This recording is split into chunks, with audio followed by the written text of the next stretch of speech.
किस तरीके का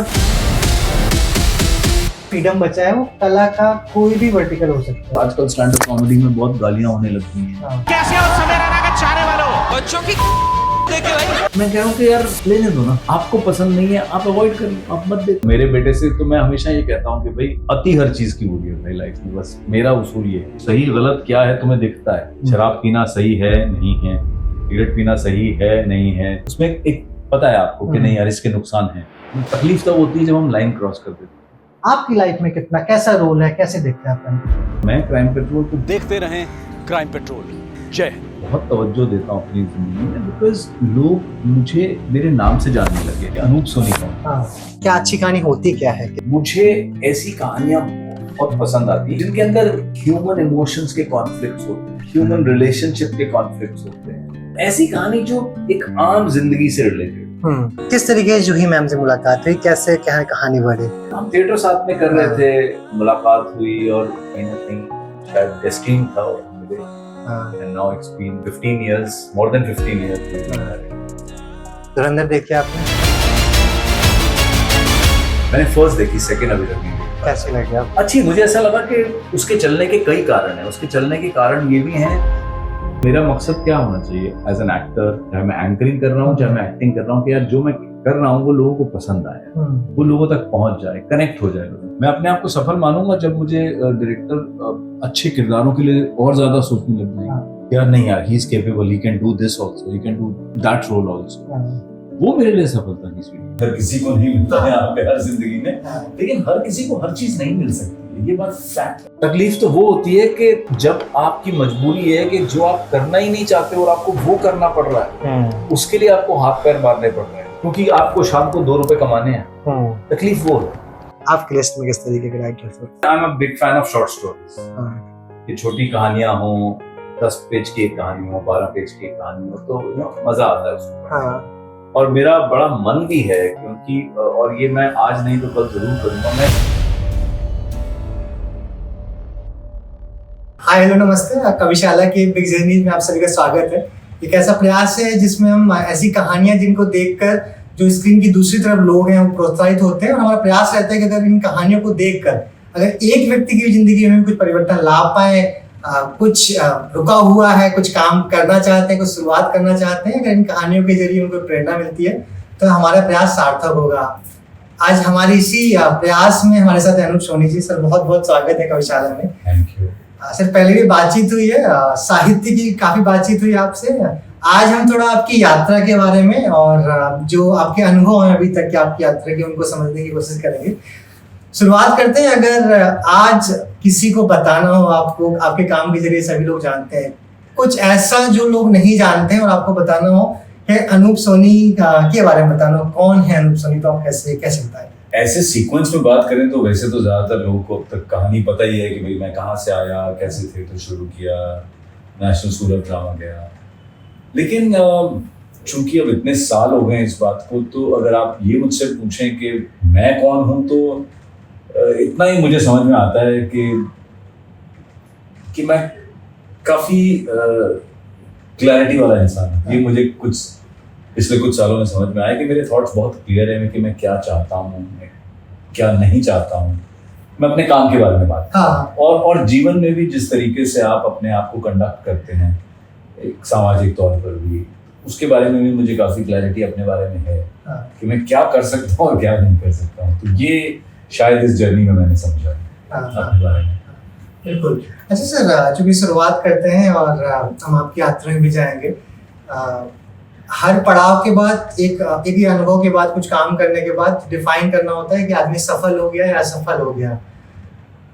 आपके काम से अगर आपको किसी भी नए या फिर कोई नया व्यक्ति किसी वर्टिकल में अपनी मतलब शुरुआत करना चाहता है, अगर सफलता को परिभाषित करना हो तो वो किस तरीके से करेंगे? जैसा कहते हैं ना कि सफलता की अगर आप डेफिनेशन बनाते हैं तो उसका तो कोई अंत नहीं है, क्योंकि हमेशा अंग्रेजी में मैंने एक कहावत पढ़ी थी और बहुत जल्दी लाइफ में पढ़ी थी कि there will always be a boy with a bigger toy than yours।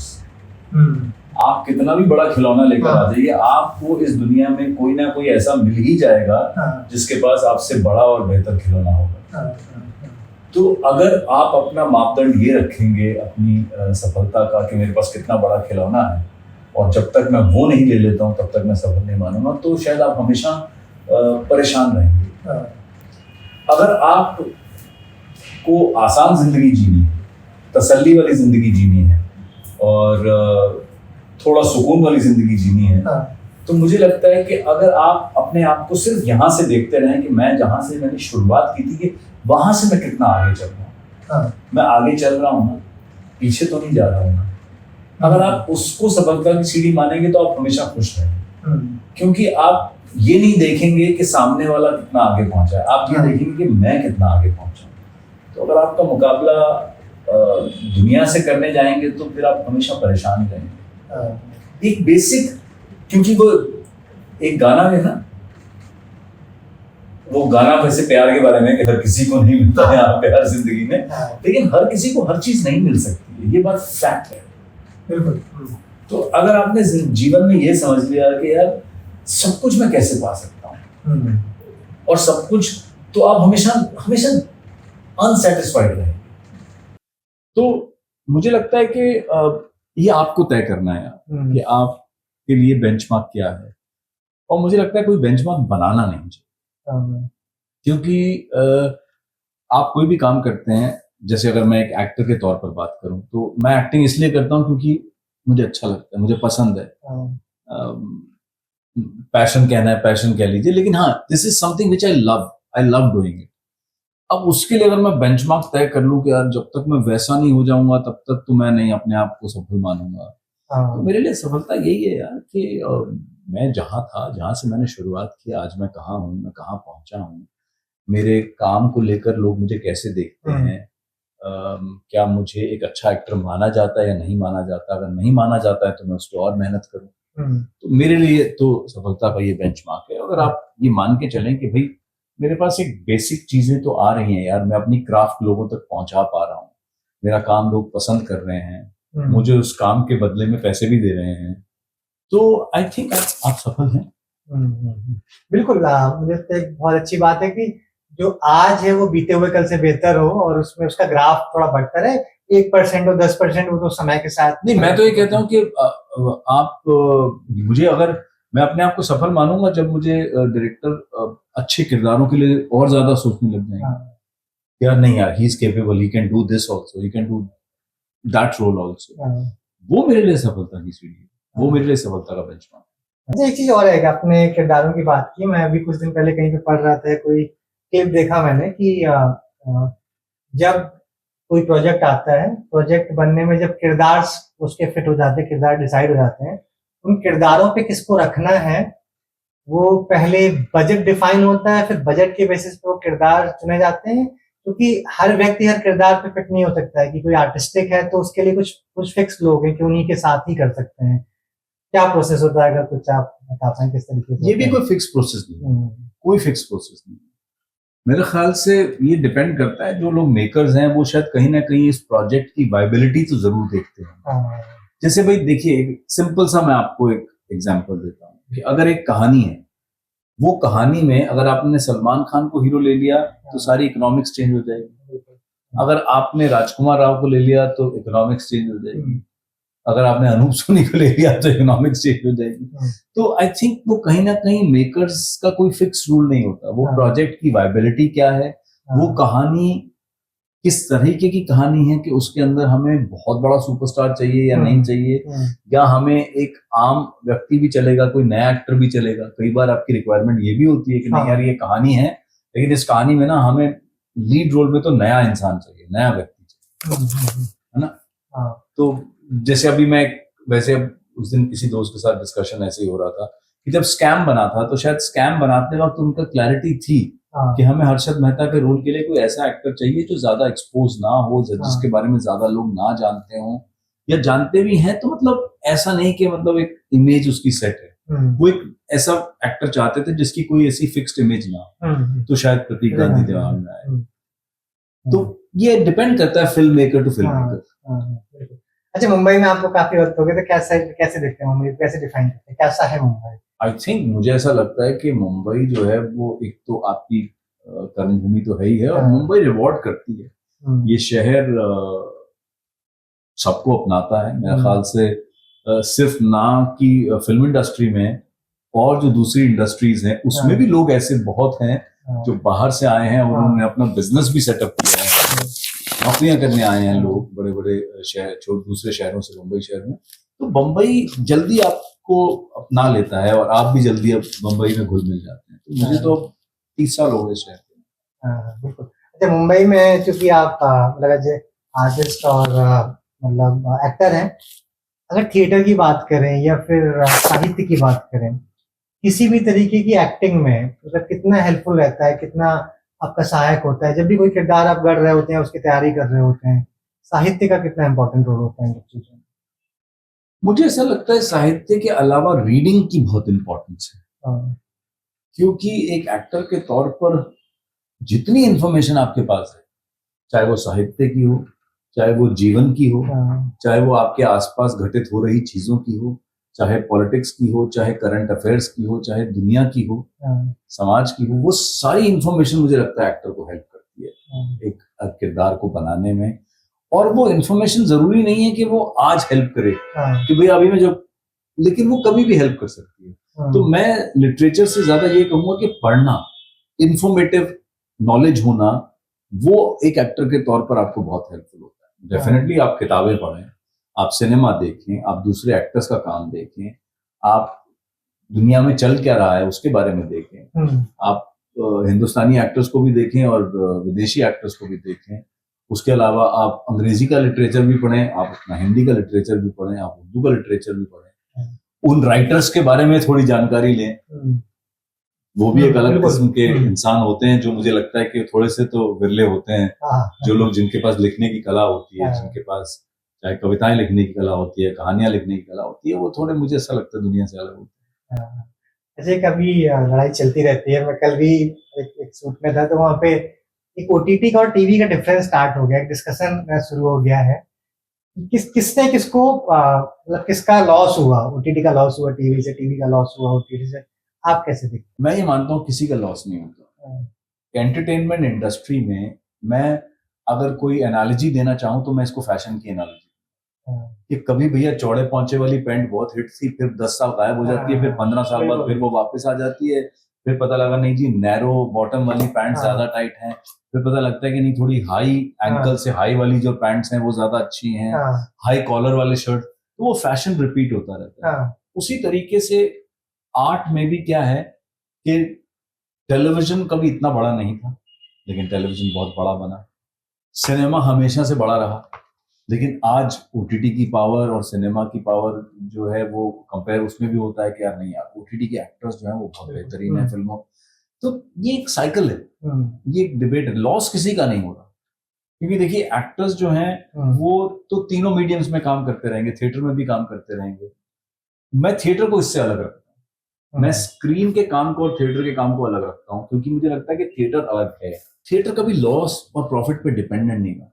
जितने लोगों ने रंगमंच किया, चाहे वो रंगमंच में एक्टिंग करने वाले लोग हों या रंगमंच बनाने वाले लोग हों, उन्होंने कभी इस बात की परवाह ही नहीं की कि भाई इसको कितने लोग देखने आने आते हैं, वो लगातार बनाते रहे उसको। और मुझे ऐसा लगता है कि अब जो दौर है थिएटर का वो सबसे बेहतरीन दौर है, in spite of bombardment of OTT पे आपके पास 10 ओटीटी प्लेटफॉर्म है। और मतलब अगर आप ये सोचो यार मैं खाना खा रहा हूँ, खाना खाते खाते मैं ना आधा घंटा ना थोड़ा अपने आप को रिलैक्स करना चाहता हूँ, खाने खाते खाते कुछ चला लेता हूँ, वो आधा घंटा आपका इसी में बीत जाएगा कि देखूं क्या, कि नेटफ्लिक्स पे जाऊं, अमेजोन पे जाऊं, Z5 पे जाऊं या मैं किस पे जाऊं, और अगर एक प्लेटफॉर्म पे चला भी गया तो उसमें फिर ढूंढ के चाहिए देखेंगे, तब तक पता लगा वो आधा घंटा हो गया।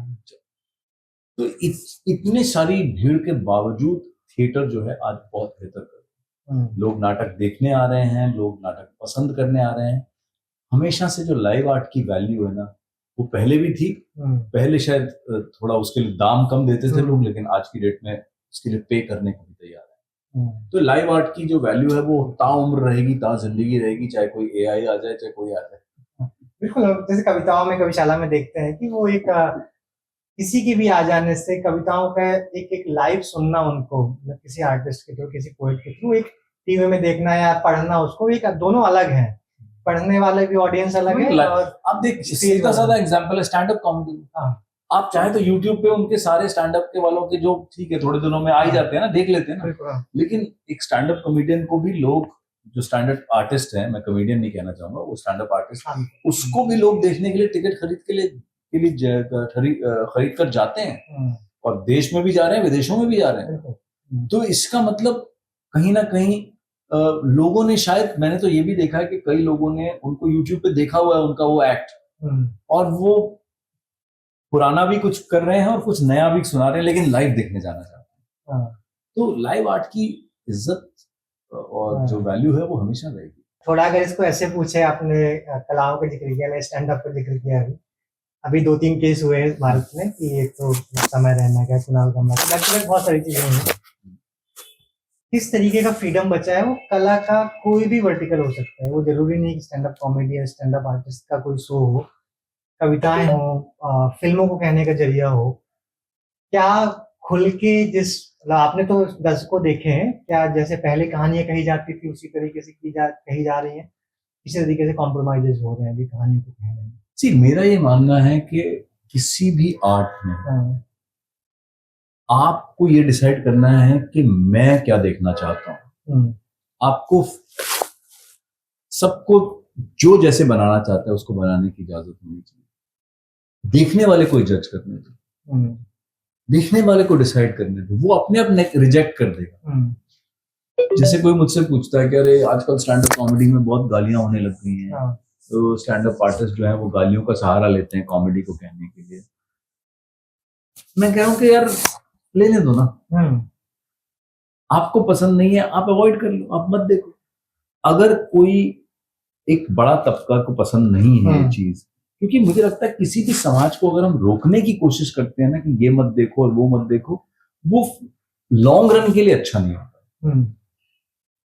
शॉर्ट टर्म के लिए आपको शायद लगेगा कि अरे नहीं आप अपने समाज की भलाई के लिए कुछ अच्छा काम कर रहे हैं, लेकिन मुझे लगता है कि लॉन्ग रन में वो अच्छा नहीं होता है। क्योंकि जब ये बात तो बच्चों वाली बात है ना कि बच्चों को अगर आप सही और गलत का सबक दीजिए, आप सही और गलत की बात बताइए, है ना। जैसे कि मुझे याद है कि मैं अगर ये कहूं कि अरे ये तो कमर्शियल डायरेक्टर है यार, ये तो एकदम कमर्शियल टाइप की फिल्में बनाता है। कमर्शियल फिल्म बनाना आसान काम नहीं है, बिल्कुल। तो आप नहीं बनाना चाहते हैं कमर्शियल फिल्म, मत बनाइए। आप अपने हिसाब की फिल्म बनाइए, आप अपनी पसंदीदा कहानी पे फिल्म बनाइए। आपको अगर अपनी फिल्म में आइटम नंबर नहीं डालना है, मत डालिए। लेकिन जो आइटम नंबर डाल रहा है, या जो गाड़ियां उड़ा रहा है, या जो एक्शन दिखा रहा है, वो बना रहा है, उसकी अपनी एक ऑडियंस है जो उसको देखने जाती है। अगर मेजॉरिटी ऑडियंस उसको पसंद नहीं करेगी, 2-4 फिल्में उसकी फ्लॉप हो जाएंगी, तो उसकी भी समझ में आ जाएगा कि नहीं यार नहीं पसंद कर रहे हैं लोग। तो लोगों पे छोड़िए ना जजमेंट। हम बच्चों की तरह से हमें नहीं ट्रीट करना चाहिए। जिस हम अपने बच्चों को सिखाते हैं ना, नहीं बेटा ये गलत है, ये सही है, ये गलत है, अब आप जब वो बड़ा हो जाएगा 18 साल के बाद, तो उसकी मर्जी भाई, वो खुद डिसाइड करेगा कि जो उसको बचपन में बताया गया था वो ध्यान में रखेगा।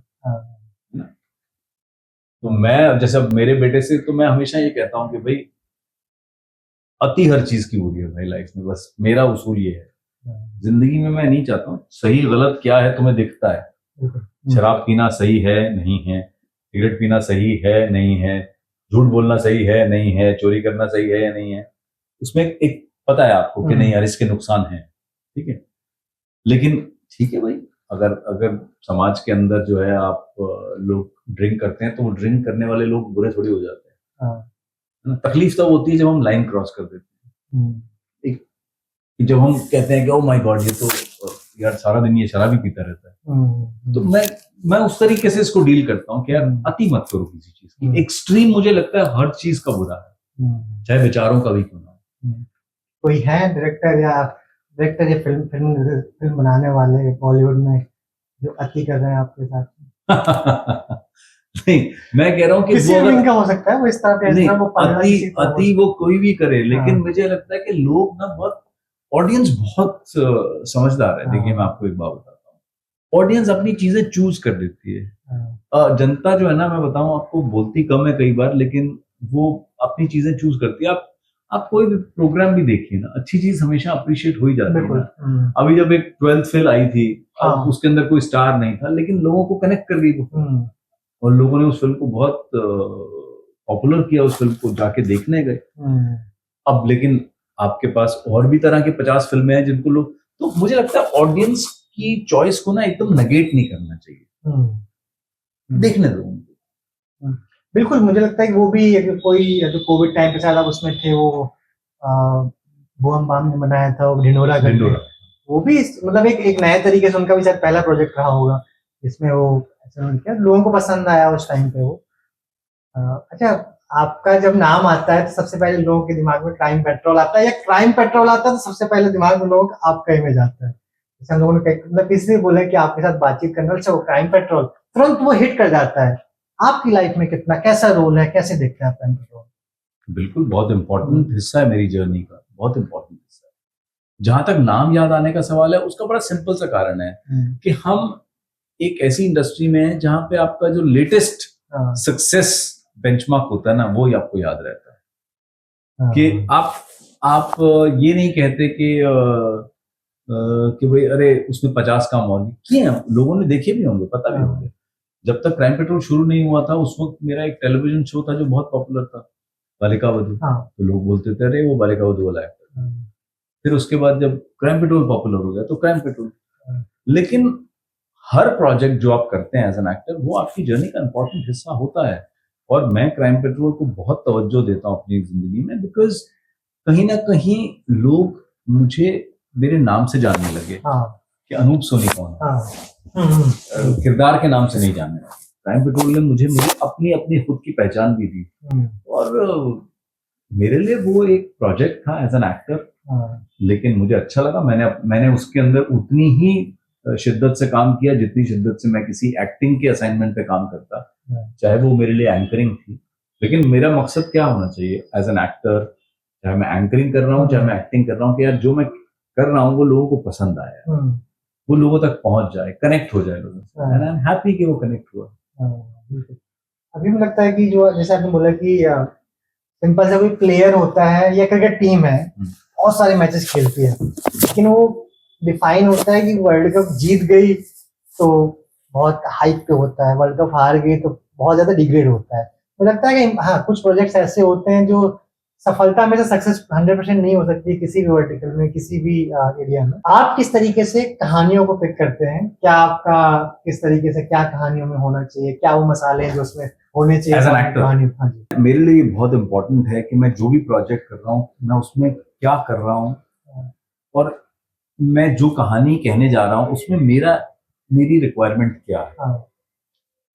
तो मैं जैसे आपको एक एग्जांपल दूं, तो मैं, हर आदमी चाहता है कि उसे बड़ा लंबा रोल मिले, कि 100 सीन है अगर एक फिल्म के अंदर, तो 100 में से कम 90 में वही दिखता रहे हमेशा। हर एक्टर चाहता है। लेकिन मैं ज्यादातर सिर्फ इस बात से जज नहीं कर लेता हूँ। कोई अगर मुझे ये कहता है कि यार इस फिल्म में 2 सीन हैं, लेकिन हम चाहते हैं कि आप ये रोल करें, तो मैं कहता हूँ भेजो, सीन भेजो, और फिल्म की स्क्रिप्ट आगे पीछे थोड़ी भेज दो। मैं वो 2 सीन पढ़ के जज करता हूँ कि इस फिल्म की जो कहानी है जो मुझे बताई है, उसमें मेरे ये 2 सीन क्या कंट्रीब्यूट कर रहे हैं। अगर वो कुछ कंट्रीब्यूट नहीं कर रहे हैं तो मैं मना कर देता हूँ। मैं लेकिन सिर्फ इसलिए मना नहीं करूंगा कि अरे ये तो 2 ही सीन। लेकिन अगेन अति हर चीज की बुरी होती है, तो मैं ऐसी 10 फिल्में नहीं कर लूंगा जिसमें मेरे 2 सीन होंगे। सही बात। लेकिन ज्यादातर रोल करने का, मेरा रोल को डिसाइड हाँ कहने का क्राइटेरिया यही होता है कि मैं इस फिल्म की कहानी में क्या कर रहा हूँ। जैसे मैं एग्जाम्पल अभी रिसेंटली मैंने किसी और इंटरव्यू में भी दिया था ये एग्जाम्पल, कि मुझे एक फिल्म के लिए किसी ने अप्रोच किया, उसके अंदर आई थिंक उनका कुछ 30-35 दिन का शेड्यूल था फिल्म का, और उस 30-35 दिन में से कम 25 दिन मेरे चाहिए। ओके। मैंने स्क्रिप्ट मांगी उनसे, उन्होंने मुझे स्क्रिप्ट भेजी। पहले थोड़े हेजिटेंट थे वो स्क्रिप्ट भेजने में पूरी, फिर उन्होंने कहा कि हम आपको स्क्रिप्ट भेज देते हैं फाइनली। मैंने कहा कि मैं स्क्रिप्ट पढ़े बिना नहीं करूंगा। स्क्रिप्ट भेजी उन्होंने। तो मुझे ये तो होता है आपके दिमाग में एक इमेज बनती है कि भाई आप 30-35 दिन की तो फिल्म है, उसमें से 25 दिन आपकी भी रिक्वायरमेंट है, तो आपका रोल बहुत बड़ा है। तो मैंने स्क्रिप्ट पूरी पढ़ ली। Yes, I am there in the film, मैं काफी सीन्स में हूँ, लेकिन हर सीन के अंदर जो है मैं मेरे एक सीनियर से, मतलब मान लीजिए मैं एक किसी प्रोफेशन में हूँ, उस प्रोफेशन में जो मेरा सीनियर है वो मुझे सिर्फ दुत्कारता रहता है। मैं कोई भी बात कहता हूँ तो वो मेरी बात को रिजेक्ट कर देता है, मुझे ह्यूमिलिएट करता है, मेरी इंसल्ट करता है, या मुझे बोलने नहीं देता है, या मेरे सजेशंस को एकदम रिजेक्ट कर देता है। मैंने कहा साहब मैं ये फिल्म नहीं कर सकता। बोले अरे यार आप क्या बात कर रहे हो, इतना बढ़िया रोल है, ये वो कर रहा है, ये कर रहा है, वो कर रहा है, आप मना क्यों कर रहे हो यार, इतना काम है आपका इस पिक्चर के अंदर, रोल भी आपका अच्छा है। मैंने कहा यार हर सीन में वो व्यक्ति मुझे दुत्कार रहा है, रिजेक्ट कर रहा है, इंसल्ट कर रहा है एज अ कैरेक्टर। मेरे कैरेक्टर को वो बार बार इंसल्ट कर रहा है। बोले साहब वो जो कैरेक्टर है ना, वो उसको दिखाया ही ऐसा गया है, इसीलिए आप जब कुछ कहते हैं तो वो जो है ना, मतलब वो उसको दिखाया गया कि वो बदतमीज किस्म का इंसान है, अक्खड़ आदमी है। मैंने कहा यार लेकिन मेरा क्लोजर क्या है किरदार, या तो वो मुझे दुत्कारता है, मैं सजेशन देता हूँ, वो रिजेक्ट करता है, मुझे इंसल्ट कर देता है, अरे आपको अकल नहीं है, आप बेवकूफ हैं, आपको पता नहीं। लेकिन कोई भी सीक्वेंस ऐसा आता है एंड में, कोई सीन एक ऐसा आता है जहां पे मैंने कुछ कहा था यार ऐसा मत करना वरना ऐसा हो जाए, उसने अरे आप रहने दीजिए, और फिर वैसा हो जाता है जैसा मैं कह रहा था। एंड देन ही सेज कि यार मेरे से गलती हुई यार, मैं आपको हमेशा रिजेक्ट करता रहा, लेकिन आपने जो जो बातें कही थी वो सब सही नहीं है। ऐसा तो कोई सीन नहीं है।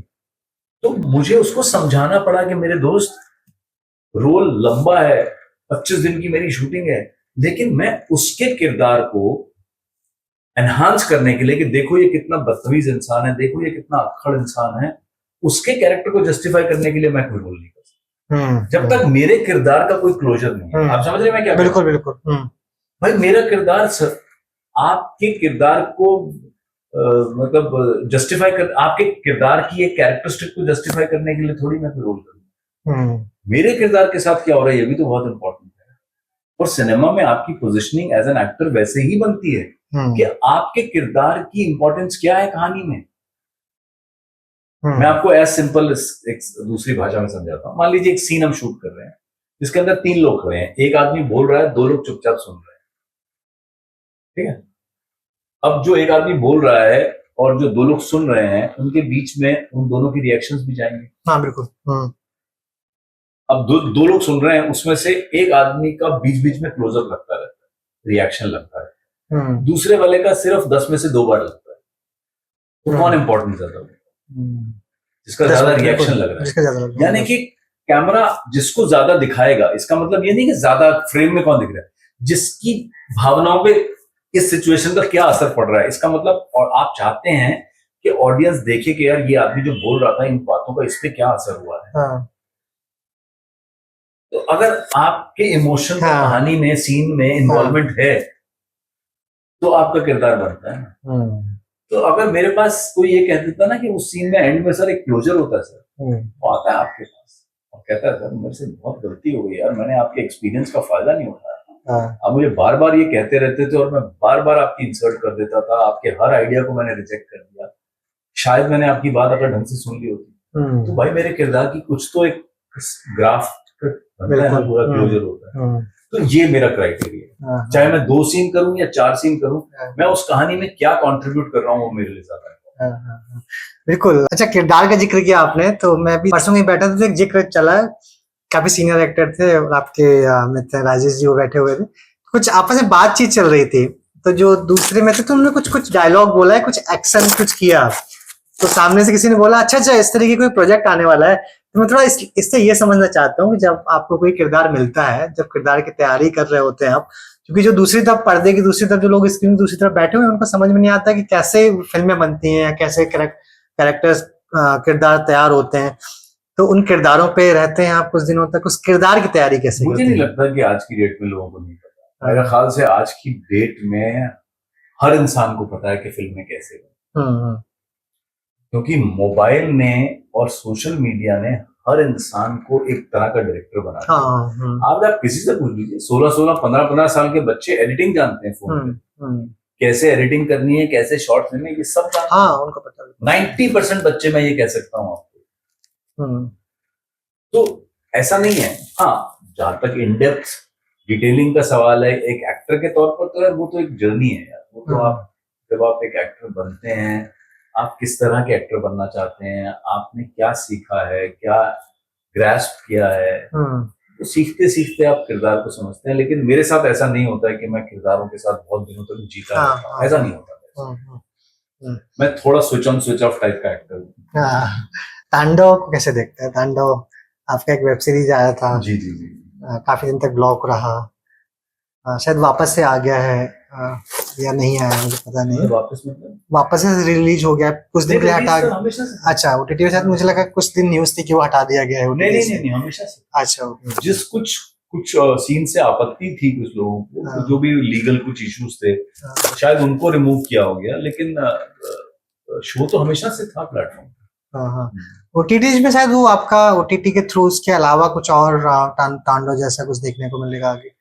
अभी देखो, उसके बाद और भी 2-3 शोज आए, पता नहीं कितने लोगों ने देखे। जैसे एक सास बहू अचार प्राइवेट लिमिटेड, वो देखा मैंने। हाँ, मैंने देखा G5 में। हाँ, बड़ी अच्छी कहानी, टीवीएफ की थी, बहुत अच्छी स्टोरी थी। फिर उसके बाद एक शो आया था जो ज्यादा, मेरे ख्याल से उसकी पब्लिसिटी भी ज्यादा नहीं हुई, अभय देओल और मैं थे उसमें। उसका नाम था 1962 वॉर स्टोरी करके, वॉर्स इन द हिल्स करके, जो इंडो चाइना वॉर पे बेस्ड थी। वो हॉटस्टार पे था, महेश मांजरेकर जी ने उसको डायरेक्ट किया था। फिर लास्ट ईयर अगर अगस्त में था नेटफ्लिक्स पे सारे जहां से अच्छा, प्रतीक गांधी, मैं, सनी इंदुजा। ओके, हाँ, वो भी बहुत अच्छा इंटरेस्टिंग रोल था। अभी जुलाई में आने वाला है तलाश, वो भी नेटफ्लिक्स पे है।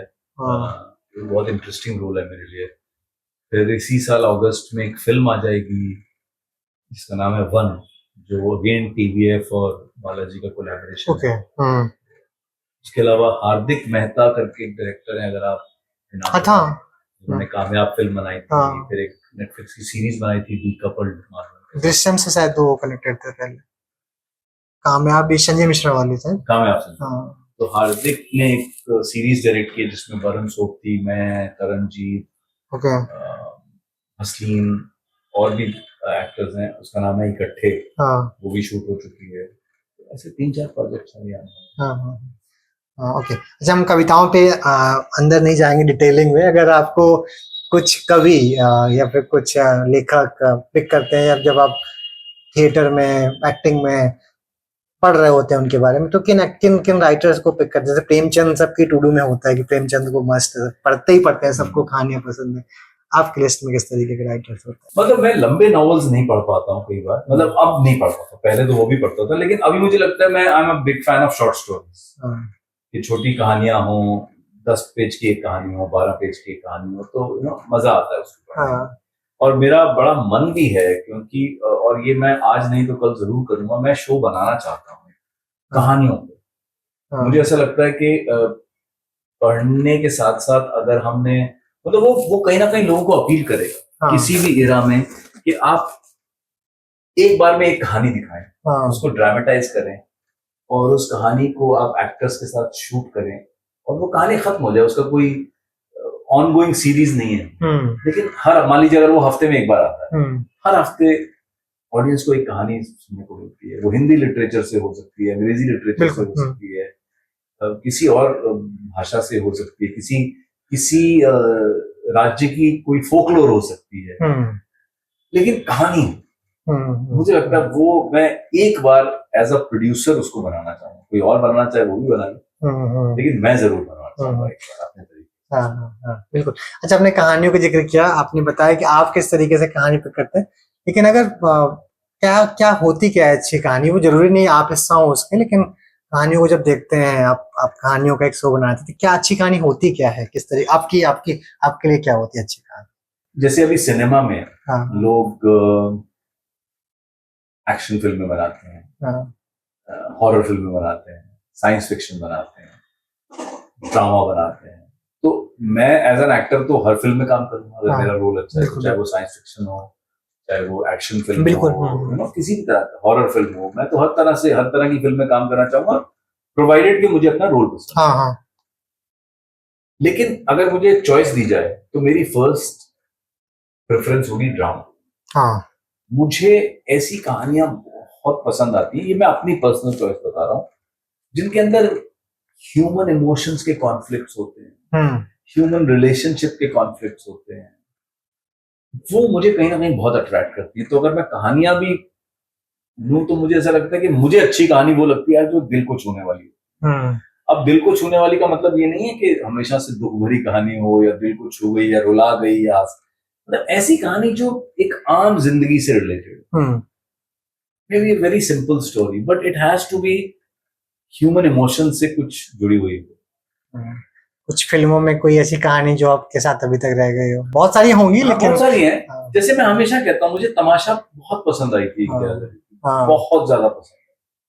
मतलब मैं समझ सकता हूँ वो किरदार, वो वो लगता है। जैसे मुझे तारे जमीन पर बहुत पसंद आई थी। एक कहानी है, अब कहानी एक बच्चे की है जिसकी डिस्लेक्सिया को लेकर लोग ज्यादा अवेयर नहीं थे, लेकिन जिस तरीके से वो कहानी प्रेजेंट की गई, जिस तरीके से कहानी सुनाने का भी एक तरीका होता है ना।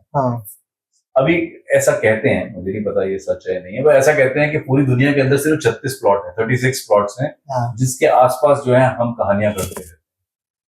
लेकिन अभी आप फिल्मों में भी आप देखेंगे, आपको कई ऐसी फिल्में मिल जाएंगी ना जो जिनके अंदर ऐसा लगता है कि हाँ ये कहानी कुछ वैसी है। अभी दो दोस्तों की कहानी, दो बहनों की कहानी है, बाप बेटे की कहानी है, माँ बेटे की कहानी है, माँ बेटी की कहानी है। लेकिन अब ऐसा तो नहीं कि किसी ने अगर एक माँ बेटी की कहानी पे फिल्म बना दी तो दोबारा जीवन में कोई माँ बेटी की कहानी पे फिल्म नहीं बनाएगा। हो सकता है उसका कॉन्टेक्स्ट अलग हो सकता है उस फिल्म मेकर का नरेटिव स्टाइल अलग हो, और हो सकता है उसको सुनाने का तरीका अलग हो। तो मुझे ऐसा लगता है कि आप सुनाते कैसे हैं वो भी बहुत इंपॉर्टेंट है। बट मेरे लिए एज एन एक्टर और एज अ रीडर ऑल्सो मुझे इस तरह का ड्रामा ज्यादा पसंद है। कुछ आपकी टू डू में इस तरीके की कहानियां, इस तरीके के कहानी जो बना रहे हैं, जो लोग रह गए हों जिनके साथ आपको अभी काम करना है या चाहते हैं कुछ ऐसा बने, या इन लोगों के साथ कुछ मैं बने? तो जैसे मैं कहता हूँ, मुझे डेफिनेटली लगता है कि मैं एक बार इम्तियाज के साथ जरूर काम करना चाहूंगा एज एन एक्टर। मुझे लगता है कि मैं अच्छा काम भी करूंगा, और मुझे ऐसा लगता है कि मुझे डायरेक्टर्स ने अभी ज्यादा एक्सप्लोर नहीं किया है। ऐसा मेरी फीलिंग है। ऐसा मैं मानता हूँ, क्योंकि हम बहुत प्री कंसीव्ड उसमें जीते हैं कि यार ये एक्टर वैसे वाले रोल में फिट बैठेगा। इसलिए मेरी पूरी कोशिश है, मेरे आने वाले प्रोजेक्ट्स में भी जो मैं रोल कर रहा हूँ, मेरी कोशिश ये है कि लोगों को देख के लगे कि अरे यार इसने अच्छा ये अलग रोल किया, अलग तरीके से किया, यार ये ऐसा किया। मेरी कोशिश है। वहां नहीं हो पाता है तो मैं अपने नाटकों में वो कहानियां ढूंढने की कोशिश कर रहा हूँ जिसमें लोगों को ब्रेक मिले कि नहीं आता है, हमने इसको ऐसे तो कभी देखा ही नहीं। तो कोशिश एक कलाकार के तौर पर हमेशा रहेगी, पर मुझे ऐसा लगता है कि मुझे भी डायरेक्टर्स ने ज्यादा एक्सप्लोर नहीं किया है। मुझे ऐसा लगता है कि मैं ये मानता हूं कि मैं एज एन एक्टर काफी कुछ अलग तरह का काम कर सकता हूं। बिल्कुल। अच्छा, घर में आपके फिल्मी माहौल रहता है? ये बहुत लोगों ने पूछा कि जरूर पूछता है, जो कि आसपास सारे फिल्म वाले लोग हैं। नहीं, फिल्मी तो नहीं कहूंगा, लेकिन हाँ आर्ट के बारे में बातचीत जरूर होती है। किसी ने कोई अच्छा सिनेमा देखा, किसी ने कोई अच्छी फिल्म पे कोई जिक्र हुआ, किसी ने कोई किताब पढ़ी, तो उसके बारे में बातचीत जरूर होती है। कुछ राजनीतिक माहौल भी रहता है?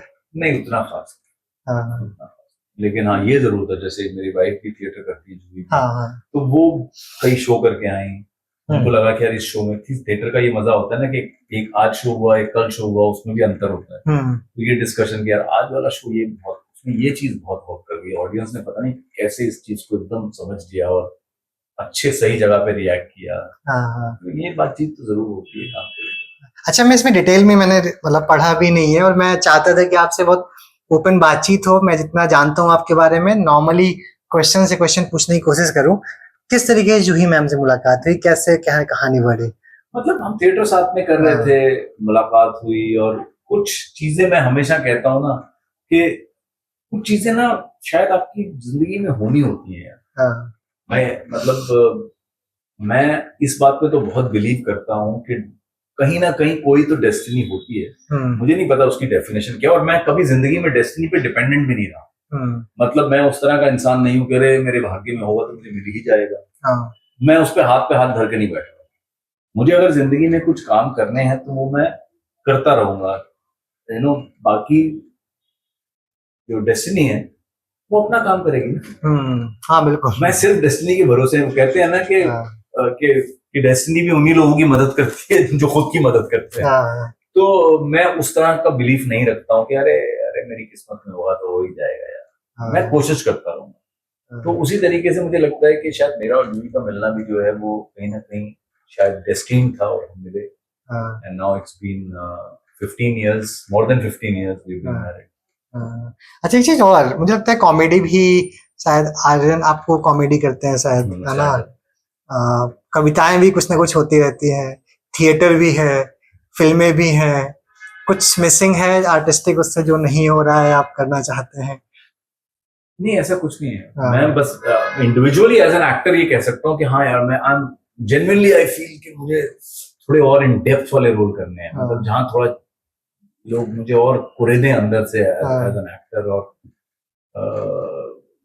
मुझे ऐसे रोल्स में ट्राई करें जो उन्होंने पहले नहीं किया। अच्छा सर, अभी ना फिल्मों की जो सफलता है, असफलता की कहानियां डिफाइन होती हैं, वो नंबर्स आते हैं जो लास्ट में उस पे डिफाइन होती हैं। वो मतलब 500 CR, 300 CR, 1000 CR, क्या वही कहानियां लोगों तक भी चूंकि पहुंच रही, मास देख रहा है, तभी वो नंबर्स बढ़ रहे होंगे?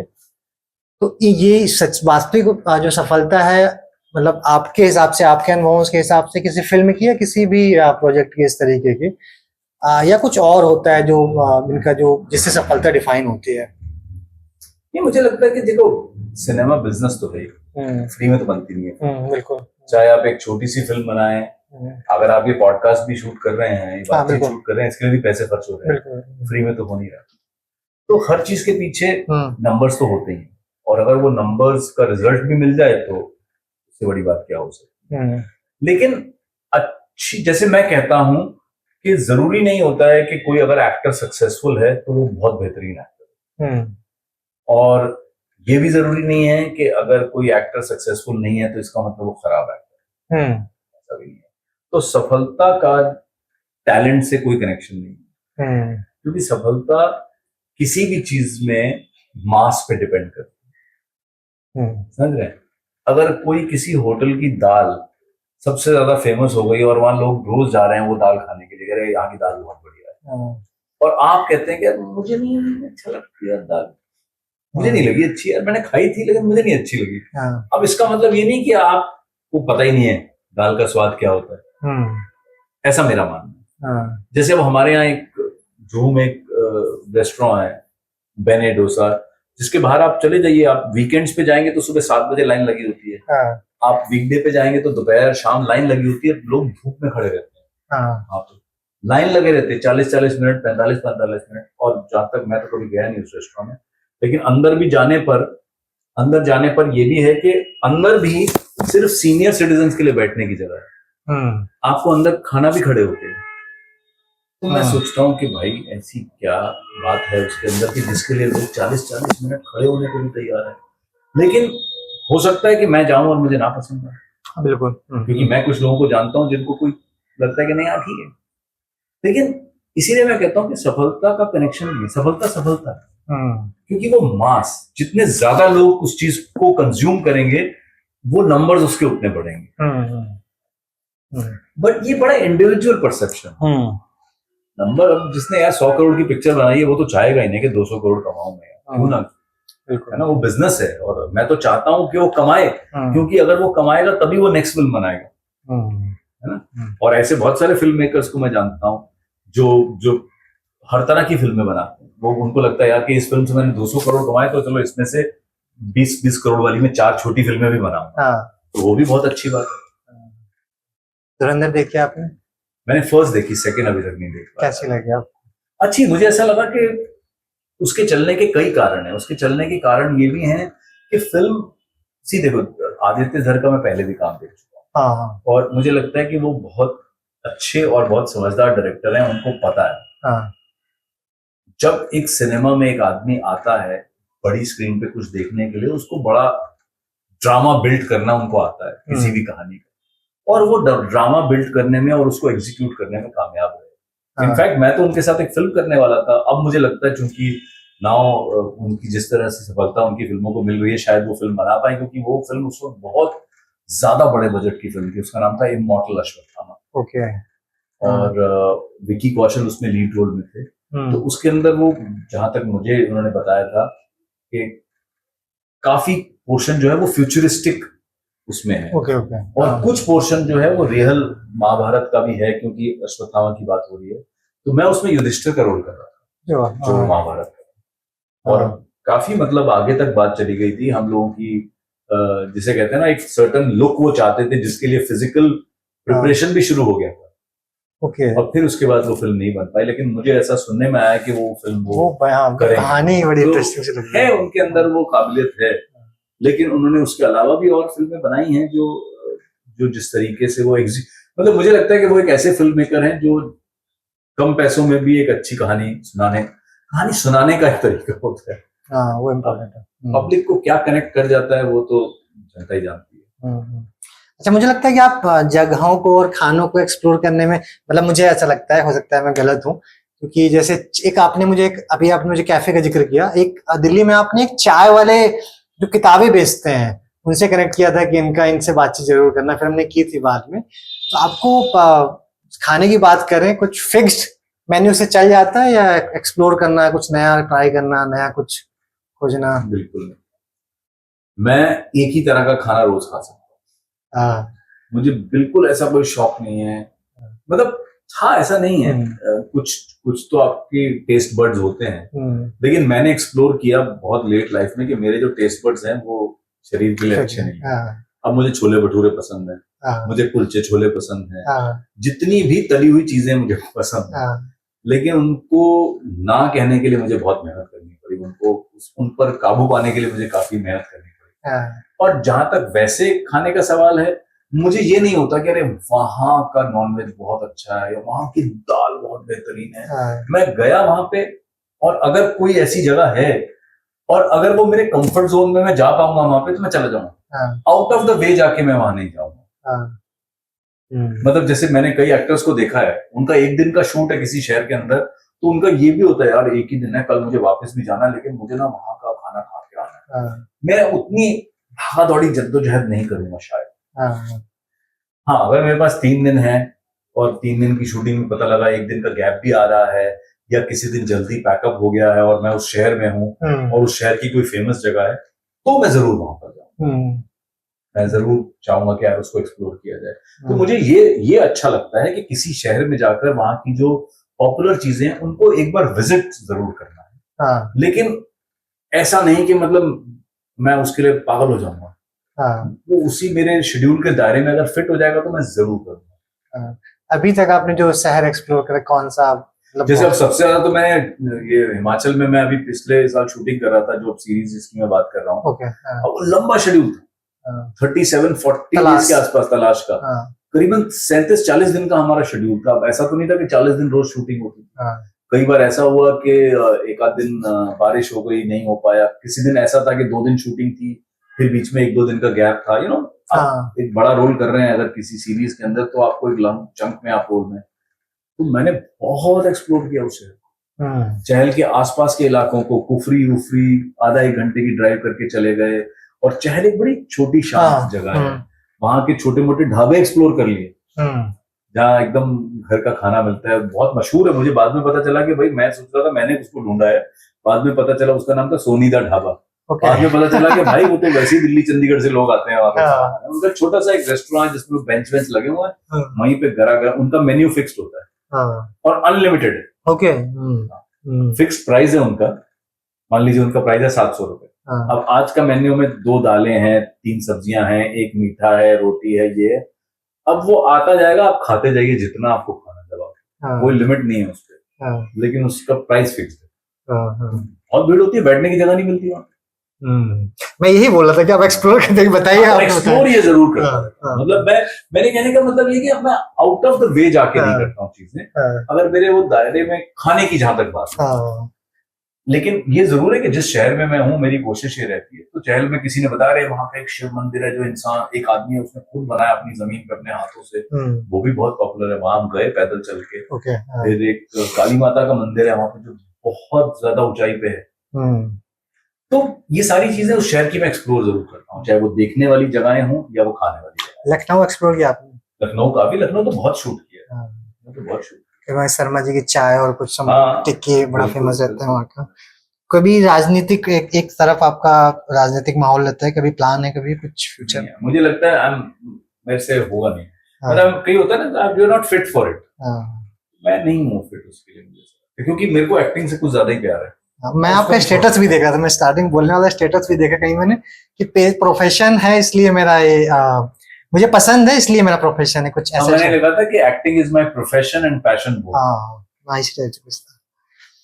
आखिरी में जो लोग भी इस बातचीत को देखेंगे, क्योंकि बहुत सारे लोग हैं जो एक्टिंग में हो सकता है, कोई किसी एग्जाम का प्रिपरेशन कर रहा होगा उसमें हो सकता है, जैसे आपने बोला मुंबई में तो हर तरह के लोग हैं कि बाहर से लोगों ने आके बिजनेस भी सेटअप किए हैं, सपने दिखाती है, सपने पूरे भी करती है। तो उन लोगों के लिए जो नए लोग हैं किसी भी वर्टिकल में अपना करियर बिल्ड करना चाहते हैं, आपके अनुभव से क्या क्या सजेस्ट करना चाहेंगे उनको, कैसे आगे बढ़ना चाहिए? पहले तो देखिए, जब हम कॉलेज में थे तब, जब मैं अपने टाइम की बात करूं, जब कॉलेज में थे तो बड़े सेट प्रोफेशन होते थे, और ज्यादातर लोग कोशिश करते थे कि स्टेबिलिटी की तरफ जाएं, जिसमें स्टेबल लाइफ जी जा सके, कि यार ये फिक्स्ड है, सरकारी नौकरी मिल जाए, या ये हो जाए, या बैंक में नौकरी मिल जाए, इंजीनियर बन जाए, ये बन जाए, वकील बन जाए। आज सोचने का तरीका बदला है, जनरेशन का सोचने का तरीका बदला है, माता पिता के सोचने का भी तरीका बदला है। आज मुझे ऐसा लगता है कि ज्यादातर प्रायोरिटी इस बात को दी जा रही है कि यार तुम्हारा मन क्या है, मन की सुनो। अगर आपका मन ये कर रहा है उसको एक मौका जरूर दो जिंदगी में, अगर मन ये प्रोफेशन में जाने कर रहा है उसको एक मौका जरूर, उसके लिए जी जान लगा।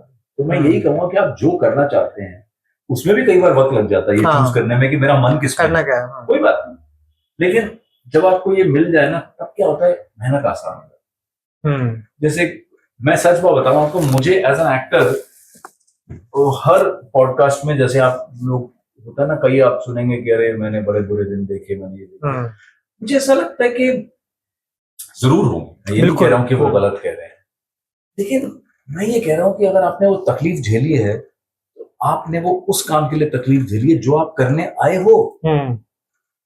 तकलीफ तो वो होती है कि जब आपकी मजबूरी है कि जो आप करना ही नहीं चाहते और आपको वो करना पड़ रहा है, उसके लिए आपको हाथ पैर मारने पड़ रहे हैं क्योंकि आपको शाम को 2 रुपए कमाने हैं। तकलीफ वो है। अब मुझे ऐसा लगता है कि अगर मैं एक्टर बनने आया हूं तो मुझे जो भी इस पूरी जर्नी के जो भी प्लस एंड माइनस पॉइंट है उनसे मुझे गुजरना तो पड़ेगा ही, लेकिन एटलीस्ट प्लस पॉइंट क्या है कि मैं उन तकलीफों से उसके लिए गुजर रहा हूं जो मुझे पसंद है। बिल्कुल, मुझे लगता है मैं जावेद साहब का भी एक दिन कुछ कोई स्टेटमेंट था, उसमें सुन रहा था, उन्होंने बोला कि संघर्ष सभी करते हैं, सभी की लाइफ में संघर्ष होते हैं, अलग अलग बुरे दिन सभी लोग देखते हैं, आए हैं बाहर आए हैं, आप कुछ करना चाह रहे हैं तो आपको थोड़ा तो मेहनत करनी पड़ेगी। सही बात है। हो सकता है आप सड़क पे सोए होगा जो बताते हैं हुआ होगा, लेकिन 10 साल 15 साल के बाद में अगर आप वही चीजें वापस से आपको बतानी पड़ रही है इतनी मेहनत करने के बाद में, तो फिर मुझे लगता है कि उन्होंने बोला कि सही वो नहीं है वो। नहीं बिल्कुल, मुझे लगता है मैं उन कहानियों को नहीं सुनाना चाहता हूँ, लेकिन कई बार मैं जब पॉडकास्ट में मना करता हूँ कि नहीं यार मुझे ये बातें नहीं करनी है, तो कहते हैं नहीं सर आप इसलिए कीजिए क्योंकि सामने वालों को वो मोटिवेशन मिलता है। तो मुझे ऐसा लगता है कि मोटिवेशन वो नहीं होना चाहिए, मोटिवेशन आपका अपना पैशन होना चाहिए।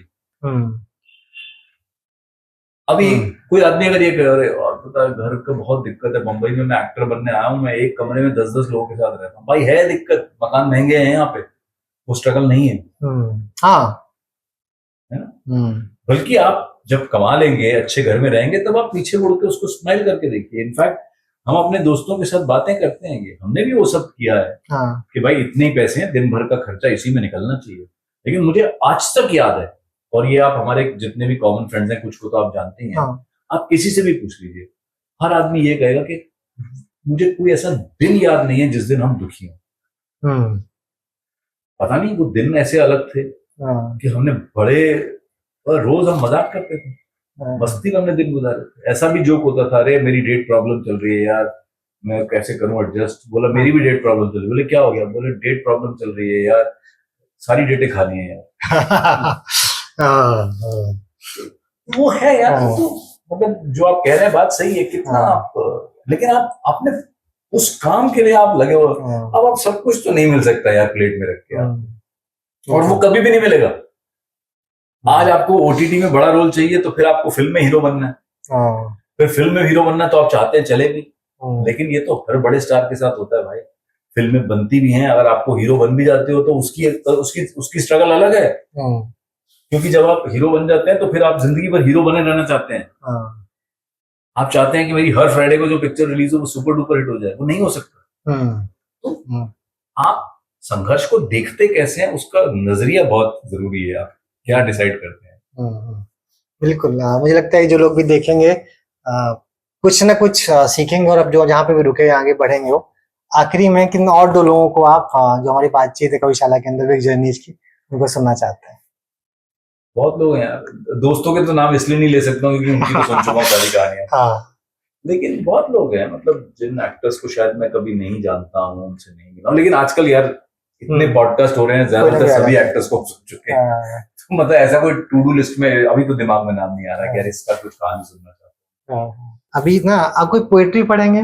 मेहनत की लूट सबसे खतरनाक नहीं होती, पुलिस की मार सबसे खतरनाक नहीं होती, गद्दारी लोभ की मुट्ठी सबसे खतरनाक नहीं होती, बैठे बिठाए पकड़े जाना बुरा तो है, सहमी सी चुप में जकड़े जाना बुरा तो है, सबसे खतरनाक नहीं होता, कपट के शोर में सही होते हुए भी दब जाना बुरा तो है, किसी जुगनू की लौ में पड़ना बुरा तो है, मुट्ठियां भींच कर बस वक्त निकाल लेना बुरा तो है, सबसे खतरनाक नहीं होता। सबसे खतरनाक होता है मुर्दा शांति से मर जाना, ना होना तड़प का सब सहन कर जाना, घर से निकलना काम पर और काम से लौटकर घर जाना, सबसे खतरनाक होता है हमारे सपनों का मर जाना। सबसे खतरनाक वो घड़ी होती है आपकी कलाई पर चलती हुई भी जो आपकी निगाह में रुकी होती है, सबसे खतरनाक वो आंख होती है जो सब कुछ देखती हुई भी जमी बर्फ होती है, जिसकी नजर दुनिया को मोहब्बत से चूमना भूल जाती है, जो जिंदगी से उठती अंधेपन की भाप पर ढलक जाती है, जो रोजमर्रा के क्रम को पीती हुई एक लक्ष्यहीन दोहराव के उलट फेर में खो जाती है। सबसे खतरनाक वो चांद होता है जो हर हत्याकांड के बाद वीरान हुए आंगनों में चढ़ता है, पर आपकी आंखों को मिर्चों की तरह रगड़ता नहीं, गड़ता नहीं। सबसे खतरनाक वो गीत होता है आपके कानों तक पहुंचने के लिए जो मरसिए पड़ता है आतंकित लोगों के दरवाजे पर, जो गुंडे की तरह से अकड़ता है। सबसे खतरनाक वो रात होती है जो जिंदा रूह के आसमानों पर ढलती है, जिसमें सिर्फ उल्लू बोलते और हुआ हुआ करते गीदड़ हमेशा के अंधेरे बंद दरवाजों चौगठों पर चिपक जाते हैं। सबसे खतरनाक वो दिशा होती है जिसमें आत्मा का सूरज डूब जाए और उसकी मुर्दा धूप का कोई टुकड़ा आपके जिस्म के पूरब में चुभ जाए। मेहनत की लूट सबसे खतरनाक नहीं होती, पुलिस की मार सबसे खतरनाक नहीं होती, गद्दारी लोभ की मुट्ठी सबसे खतरनाक नहीं होती। बहुत शानदार।